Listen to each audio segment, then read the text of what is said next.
अस्सलाम वालेकुम नाज़रीन, सिंध जट ख़बरुनि जो स्टोर जारी है। तव्हां सां मदेची मां ख़बर शेयर कंदा हलो। मदेची सिंध स्पीकर आकाश खान दुरानी मीडिया सां ॻाल्हाईंदे चयो त पाकिस्तान पीपल्स पार्टी चेयरमैन बिलावल भुट्टो जेको हुकुम ॾिनो त MPA जे इस्तीफ़ा जमा करायूं, जंहिंमां 90% MPA इस्तीफ़ा जमा कराए छॾियो आहिनि।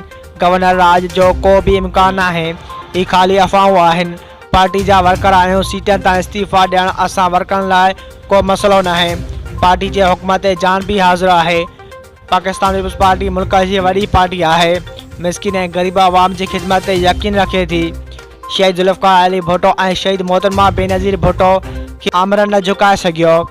हिननि आवाम जे हक़नि ख़ातिर शहादतूं माणियूं। शहीद बेनज़ीर भुट्टो ग़रीबनि जी तर्जुमानी कंदी हुई, सदाईं आवाम जे अॻियां अॻवानी कंदी हुई। जलसा हुजनि या जुलूस, मुल्क जे वॾी तारीख़ MRD में भी शहीद मोहतरमा बेनज़ीर भुट्टो पाण अॻु थी क़यादत कंदी हुई। हू दिलेर लीडर हुई। बिलावल भुट्टो ज़रदारी पंहिंजे अमल जे नक्श कदम ते हली पार्टी जी क़यादत करे रहियो आहे। शहीद मोहतरमा बेनज़ीर भुट्टो जे सिक्योरिटी दौरान घणो कुझु सिखियो हुयोसीं। हू हिकु यूनिवर्सिटी हुई जंहिंखां घणो कुझु वधीक सिखणो हुयो, पर हू शहीद थी वई। शहीद मोहतरमा बेनज़ीर भुट्टो जी शहादत खां पोइ असां मायूस आहियूं। वर्करनि सां प्यार कंदड़ ऐं वर्करनि जो ख़्यालु कंदड़ शहीद मोहतरमा बेनज़ीर भुट्टो जहिड़ी लीडर कॾहिं बि पैदा नथी थी सघे।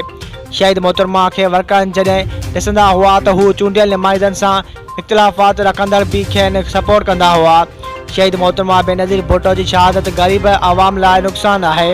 मोहतरमा जे शहादत खां पोइ सचा वर्कर मायूस थी विया आहिनि।